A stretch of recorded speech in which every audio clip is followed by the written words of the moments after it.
Selamat malam Pak Dr. Wardi, apa kabar Pak malam ini? Alhamdulillah Pak, alhamdulillah Nah, sehat. kita jumpa lagi ya Pak ya dengan DJ Sahabat Indonesia. Dalam Ya, malam ini kita akan membahas tentang beberapa pertanyaan dari sahabat Indonesia kepada Pak Dr. Wardi ini. Dan kebetulan ke DJ Sahabat Indonesia juga mendapat pertanyaan-pertanyaan tentang masalah hipertensi. Nanti akan kita coba tanyakan langsung ke Pak Dokter. Oke, DJ Sahabat Indonesia dimanapun saja berada, malam ini kita akan melanjutkan masalah hipertensi. Dan kita malam ini membahas beberapa pertanyaan dari pemirsa Sahabat Indonesia dimanapun saja berada. Ikuti terus konten kami, jangan lupa like, share, and subscribe agar video kami bisa berkembang ke depannya. Oke Pak Dokter, selamat malam Pak Dokter. Ya, ini Pak Dokter, kita langsung saja bahas pertanyaan Pak Dokter. Boleh? Bisa Pak Dokter? boleh Pak, boleh. Oke. Kita dapat pertanyaan dari seorang ibu yang bertanya kepada kita, ya Pak DJ Sahabat Indonesia. Perkenalkan, saya Ibu, ya. Saya ingin bertanya kepada Pak Dr. Wardi melalui channel DJ Sahabat Indonesia. Karena kemarin saya juga mendengar ya apa yang disampaikan oleh Dr. Wardi. Jadi pertanyaannya Pak Dokter, ibu ini dia pernah hamil, ya. Ibu ini pernah hamil, kemudian saat hamil ini tekanan darahnya tinggi Pak Dokter, katanya, ya. Kemudian tekanan darah tinggi, beberapa hari kemudian si ibu ini sudah melahirkan, ya, sudah melahirkan. Kemudian ternyata ketika diperiksa dia setelah melahirkan tekanan darahnya tuh masih tinggi. Apakah si ibu ini perlu minum obat atau bagaimana Pak Dokter? Mungkin pertanyaan dari sahabat Indonesia ini mungkin satu pertanyaan saya lontarkan ke Pak Dokter. Nanti Pak Dokter jawab dan selanjutnya seperti itu Pak Dokter. Jadi pertanyaan si ibu ini yang seperti yang sudah saya sampaikan tadi Pak Dokter. Bagaimana tanggapan Pak Dokter masalah ini? Silakan Pak Dokter. Mungkin ya ke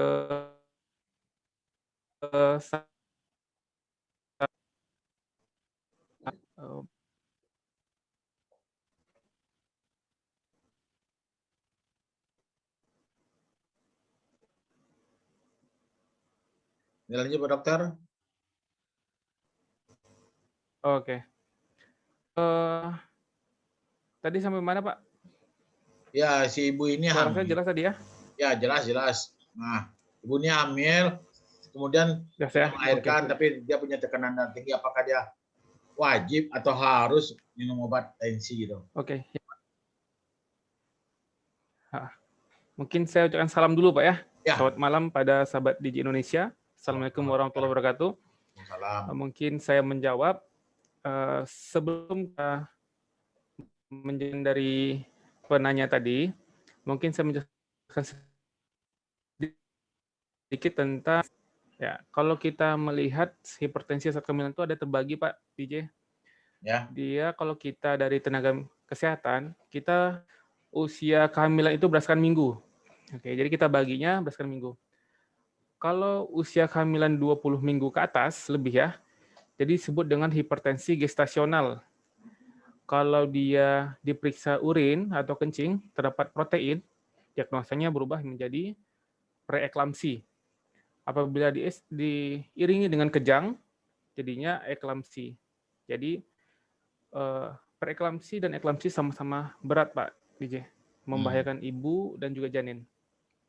Yang kedua, yang usia kehamilannya kecil dari 20 minggu, itu disebut dengan hipertensi kronik. Kalau misalnya kecil 20 minggu tadi diperiksa urin atau kencing yang terdapat protein, jadi disebut dengan superimpos preeklamsi. Membedakannya Pak DJ, kalau misalnya kita tidak tahu nih pasiennya apakah dia hipertensi kronik ataupun hipertensi gestasional, membedakan kalau misalnya hipertensi gestasional, dia waktu 6 minggu tekanan darah semakin lama semakin pulih nanti Pak DJ, semakin normal. Berbeda dengan hipertensi kronik pada kehamilan, berarti dia akan menetap. Nah, kembali ke pertanyaan tadi, penanya sahabat di Indonesia sudah melahirkan, terus diperiksa ke klinik mungkin ya, atau puskesmas, tekanan darah tinggi. Jadi tentu kita mau penata laksana Pak DJ, tetapi diperhatikan lagi apakah hipertensi pada ibu menyusui. Itu satu. Kedua, perhatikan di ini hamilnya itu apakah baru atau tidak, karena kalau masih menahan nyeri atau seperti apapun itu tentu akan meningkatkan tekanan darahnya. Kita lihat dulu apakah derajat berapa dia Pak DJ. Ya, kalau misalnya terlalu tinggi derajat 2 atau derajat 3, kalau misalnya sahabat DJ Indonesia melihat video kita yang sebelumnya, kalau derajat 2 itu kan di atas 160, kalau derajat 3 itu besar lebih dari 180. Tapi kalau misalnya udah derajat 2, tentu kita langsung menata laksanaan pengobatan obat hipertensi dan intervensi pola hidup. Nah, sedikit cerita Pak DJ, kalau misalnya ibu hamil, kita harus antenatal care namanya Pak DJ. Jadi ibu-ibu hamil itu harus memeriksakan diri rutin kepada dokter umum yang ada di puskesmas ataupun di klinik vaskes pertamanya ataupun ke spesialis kandungan. Kalau trimester 1 minimal 1 kali, trimester 2 minimal 1 kali, trimester 3 minimal itu 2 kali kunjungan pemeriksaan. Atau setiap ada keluhan. Gitu Pak DJ. Jadi kalau hipertensi itu pada ibu hamil itu sangat mengganggu ataupun membahayakan Pak DJ. Kalau tujuan dari antenatal care itu juga untuk menurunkan tingkat kematian ibu dan bayinya juga, janinnya. Terus antenatal care juga kita dapat mengetahui proses atau perkembangan ibu dan juga janinnya. Dan apabila kalau ada gangguan ataupun ada kelainan, tepat diketahui dan cepat kita melakukan antisipasi Pak DJ. Mungkin itu Pak DJ. Jadi kalau misalnya tinggi, tentu ditata laksana sesuai dengan kadar ataupun tingkat tekanan darahnya Pak DJ. Oke. Terima kasih kepada Pak Dokter dan kepada sahabat Indonesia yang bertanya, ya sudah sama-sama kita dengar apa yang disampaikan oleh Pak Dokter Wardi. Kemudian Pak Dokter, ada juga dari sahabat Indonesia yang bertanya nih, dia punya orang tua, ya tensinya itu tinggi Pak Dokter. Orang tua punya tensi tinggi, kemudian berobat ke klinik, ya. Berobat ke klinik, tapi yang herannya klinik ini tanda kutip tak pernah merujuk si orang tua ini ke rumah sakit yang lebih besar mungkin dari klinik. Ini tanggapan Pak Dokter gimana nih Pak Dokter? Apakah memang klinik gini, tidak mau atau gimana nih? Ya Pak. Ya. Gimana tanggapan Pak Dokter? Ya. Oke. Ini kan maksudnya klinik berarti era BPJS Pak ya. Berarti dirujuk ya. Jadi kalau rujukan dari klinik, ini intinya kliniknya secara umum Pak ya, bukan klinik Reza Medica ya, secara umum ya. Jadi ada kriteria-kriteria yang harus kita pahami dulu. Tidak semua pasien itu dirujuk hipertensi ya. Tidak semua pasien hipertensi dirujuk. Jadi ada misalnya kasusnya pasien itu namanya hipertensi sekunder. Jadi sedikit menjelaskan Pak DJ, hipertensi itu terbagi dua Pak DJ. Ya. Hipertensi primer atau esensial itu 90% yang mengalami itu. Penderita hipertensi itu termasuk hipertensi primer atau esensial. Jadi dia itu penyebabnya belum diketahui, tapi biasa dikaitkan dengan pola biasa itu Pak DJ. Ya. Kalau hipertensi sekunder, nah ini masuk kategori kemungkinan besar dirujuk. Tidak semua hipertensi sekunder, contohnya yang dirujuk adalah hipertensi sekunder itu peningkatan tekanan darah karena ada gangguan yang sudah pasti penyebabnya. Misalnya gangguan ginjal Pak DJ atau kelainan bawaan dari kecil. Misalnya gangguan pembuluh darah atau gangguan hormonal dan sebagainya atau genetik. Itu harus dirujuk dia. Tidak perlu kita tahan-tahan, coba-coba kita lakukan tindakan pemberian obat misalnya Pak DJ. Ya. Jadi kita rujuk. Sekunder, contoh pada wanita yang menggunakan KB. Nah, kalau wanita yang menggunakan KB, dia akan menggunakan KB yang hormonal. Tentu biasanya ada efek sampingnya, contohnya peningkatan tekanan darah.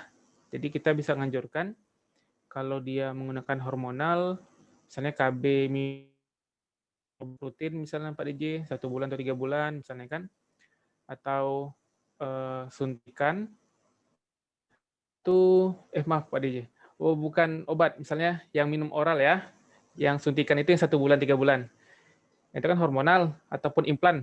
Nah itu kan ada hormonal juga. Jadi kita sarankan jadi jangan hormonal, kayak IUD misalnya, biar tekanan darahnya tidak tinggi lagi, berarti tidak cocok. Itu tidak kita rujuk hipertensi sekundernya. Jadi intinya hipertensi sekunder yang ada gangguan organ atau ada kelainan genetik bawaan, kita rujuk dia. Yang kedua, pasien-pasien usia muda. Jadi pasien-pasien usia muda yang kecil 40 tahun mungkin Pak DJ, tapi derajat 2 yang di atas 160 atau derajat 3 yang di atas 180, apalagi ditandai dengan gangguan organ, misalnya nyeri jantung Pak DJ yang kita bahas di video sebelumnya, Ya. yang kelainan organ nggak ada, kita hipertensi DJ. Ya, lanjut. Klinik A, klinik B, klinik C, pindah dari itu. Jadi tidak mempunyai riwayat penyakit. Dan saya biasanya rutin ke dokter jantung misalnya. Ya. Nah, dia akan membawa nanti surat pengantar atau surat kontrol dari dokter jantung, itu langsung kita kirim. Tidak ada kita tahan lagi. Nah, selanjutnya, intinya yang kita semua itu pertimbangan dokter pertamanya, dokter umumnya, kan dari pasiennya. Jadi kadang-kadang kan kita mengatakan, oh ini pasiennya termasuk hipertensi resisten gitu Pak DJ. Ya. Maksudnya resisten itu hipertensinya udah lama, sudah minum obat, sering kontrol, tapi kan target hipertensi itu normalnya kecil dari 140 Pak DJ, diturunkan.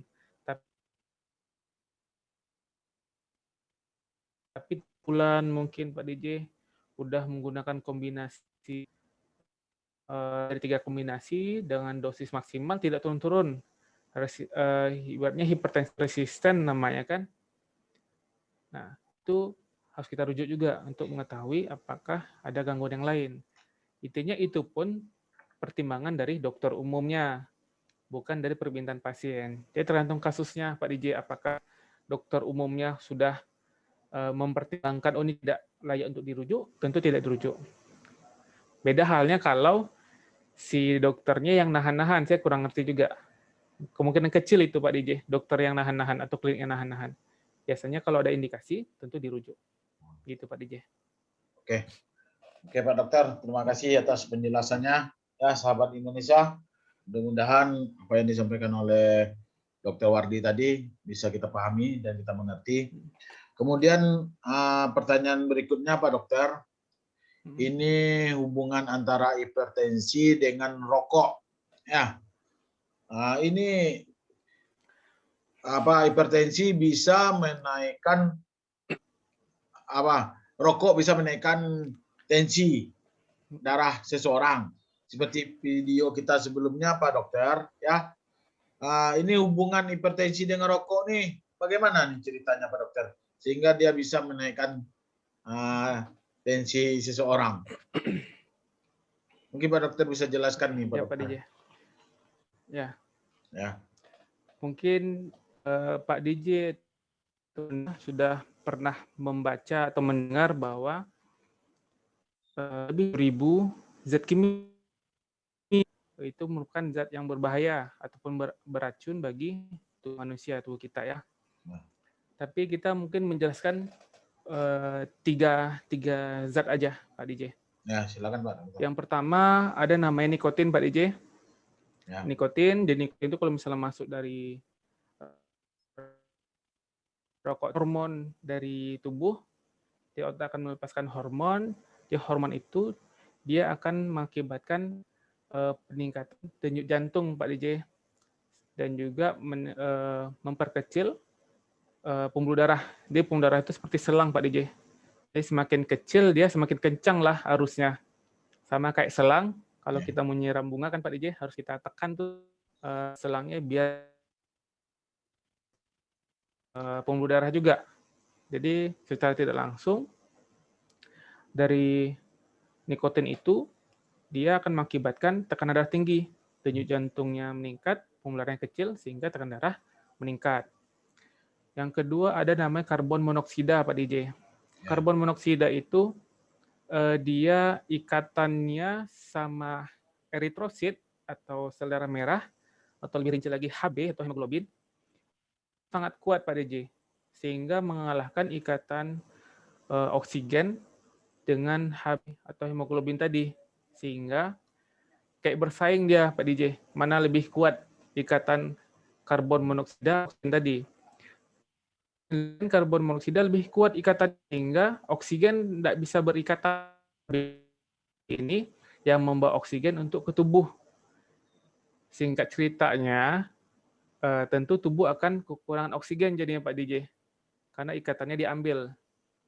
Nah, gitu dari oksigen tadi kan ya, diambil oleh karbon monoksida, sehingga akan mengakibatkan denyut jantung itu berusaha lebih keras lagi memompakan darah ke seluruh tubuh biar oksigen tersalurkan. Nah, jadi akibatnya ya secara langsung juga meningkatkan tekanan darah. Karbon monoksida, nikotin, dan juga tar itu juga mempercepat terjadinya proses aterosklerosis. Aterosklerosis itu penyakit pembuluh darah Pak DJ, sehingga dinding pembuluh darah kita semakin kaku. Nah, kaku terus juga gampang terbentuknya plak. Plak itu sumbatan. Semakin sempit dia kencang. Nah, itulah yang terjadi pada pembuluh darah. Pada aterosklerosis, semakin sempit dia, maka pembuluh darah akan kencang juga. Jadi, dari zat 3 itu aja sangat mempengaruhi tekanan darah Pak DJ. Jadi, singkat cerita Pak DJ sama pasien kita di klinik Reza Medica, kok itu, mungkin Pak DJ sudah tidak merokok ya Pak DJ ya? Sudah lama tidak merokok ya? Sudah lama enggak. Jadi beberapa pasien kita mungkin banyak dengan edukasi kesehatan dia berhenti, bahkan dia tidak merokok lagi kan ya Pak DJ ya? Ada juga yang mengurangi misalnya, ujungnya berhenti juga, alhamdulillah. Banyak juga kita seingin dengan edukasi dengan agama Pak DJ. Oh gitu ya. Iya, misalnya kalau Pak DJ dan sahabat DJ Indonesia yang perokok itu pasti tahu tuh, pernah membaca di kotak rokoknya, misalnya rokok itu dapat ya kanker, gangguan janin, misalkan ya, ataupun serangan jantung dan sebagainya. Bahkan yang paling kerasnya di kotak rokok itu mengatakan rokok dapat membunuhmu. Ya. Benar ya? Jadi situ mengatakan bahwa rokok itu tidak ada baik-baiknya, Pak DJ. Betul. Nah, Baik. dalam agama juga diatur dalam surat Al-Baqarah 195, dan janganlah kamu menjatuhkan dirimu dalam kebinasaan, Pak DJ. Ya. Dalam Al-Quran juga di surat An-Nisa ayat 29, dan janganlah kamu membunuh dirimu. Nah, di kotak rokok sudah mengatakan rokok dapat membunuhmu. Dalam agama juga dilarang ya. Dalam surat Al-A'raf 157, Pak DJ, Allah menceritakan tentang Rasulullah SAW, di mana Rasulullah SAW itu menghalalkan segala hal baik dan mengharamkan segala hal-hal yang buruk, Pak DJ. Misalnya ada bantahan dari orang, misalnya bagi perokok, oh Pak Dokter, saya ngerokok jadi justru lebih fresh, lebih Terbuka gampang masuk pikirannya. inspirasi, misalnya Iya, ya. betul, betul. Terbuka pikirannya. Ya, terbuka pikirannya. Kalau menurut saya rokok itu baik-baik aja, misalnya kan ya. Ya. Menurut perokoknya. Ya. Dan kita ngasih analogi, perbandingan. Seandainya perokok tadi, anggaplah dia seorang Pak DJ, dia kerja misalnya kan, pulang di rumah, lihat ya mungkin istrinya lagi hamil, ataupun ada anak yang masih kecil, misalnya kan ya, ngerokok, pasti dia marah dalam hatinya. Pasti dia marah mengatakan, oh ibu ataupun anak nggak boleh merokok karena itu tidak baik misalnya. Seharusnya itu juga diterapkan ke dalam diri dia. Kenapa di istrinya yang hamil, anaknya juga nggak baik? Harusnya pada diri sendiri ya tidak baik, kan ya? Karena di antara Islam seseorang adalah meninggalkan hal-hal yang tidak bermanfaat bagi dia. Hadis riwayat Tirmizi. Nah, jadi istilahnya kita mengatakan rokok itu tidak ada baiknya, sehingga di stop aja. Oke. Pasien-pasien kita stop gara-gara edukasi tadi. Harus dikombinasi lah. Kita kombinasi kesehatan dan juga syiar Islam. Gitu Pak DJ. Oke, terima kasih Pak Dokter. Sahabat Indonesia, ya mudah-mudahan setelah mendengar, melihat video kami ini, sahabat Indonesia yang bagi perokok, berhentilah merokok. Ya, sayangi diri sendiri beserta keluarga dan lingkungan kita. Ini Pak Dokter, berhubung tinggal 5 menit lagi tayangan kita ini Pak Dokter, satu pertanyaan untuk terakhir. Boleh Pak Dokter ya? Ya, satu pertanyaan lagi. Apakah penyakit hipertensi ini bisa sembuh atau tidak Pak Dokter? Yang ditanyakan oleh pasien atau sahabat Indonesia. Nah, bisa sembuh enggak hipertensi ini? Kalau sekarang Pak DJ, hipertensi belum ditemukan obatnya yang dikatakan bisa sembuh, tapi bisa dikontrol dengan minum obat rutin ataupun intervensi pola hidup. Terkontrol dia Pak DJ untuk sekarang. Karena kalau saya mengatakan tidak bisa sembuh, belum diketahui karena dalam hadis Rasulullah SAW, semua penyakit ada obatnya kecuali penyakit tua. Nah, intinya mudah-mudahan kalau misalnya zaman ke depan, mana tahu bisa sembuh Pak DJ. Tapi sekarang yang bisa dikontrol dengan minum obat rutin dan juga intervensi pola hidup. Gitu Pak DJ. Oh gitu ya. Berarti hanya bisa dikontrol tapi belum ditemukan obatnya ya Pak Dokter ya untuk hipertensi ini ya. Obat untuk menyembuhkan tidak ada Pak DJ. Ya. Tapi untuk mengontrol itu deh, tekanan darah tadi dikontrol. Oke, terima kasih Pak Dr. Wardi. Sahabat Indonesia, demikianlah bahasan kita minggu ini masalah hipertensi bagian kedua. Kita sudah jelaskan apa yang ditanyakan oleh sahabat Indonesia kepada Dr. Wardi dan insya Allah bisa terjawab yang Bapak Ibu tanyakan kepada channel DJ Sahabat Indonesia. Oke, terima kasih banyak Dr. Wardi ya. Sahabat Indonesia dimanapun saja berada, tonton terus channel kami ini karena tiap minggu malam kita akan menayangkan tentang kesehatan bersama Dr. Wardi, Klinik Medika Duri. Ya, Pak Dokter, sesuai kan? Insya Allah Pak. Oke, itu saja sahabat Indonesia. Mohon maaf atas segala kekurangan. Andaikan yang menonton ini melihat ada sedikit kendala tentang sinyal, kami mohon maaf yang sebesar-besarnya. Dadah.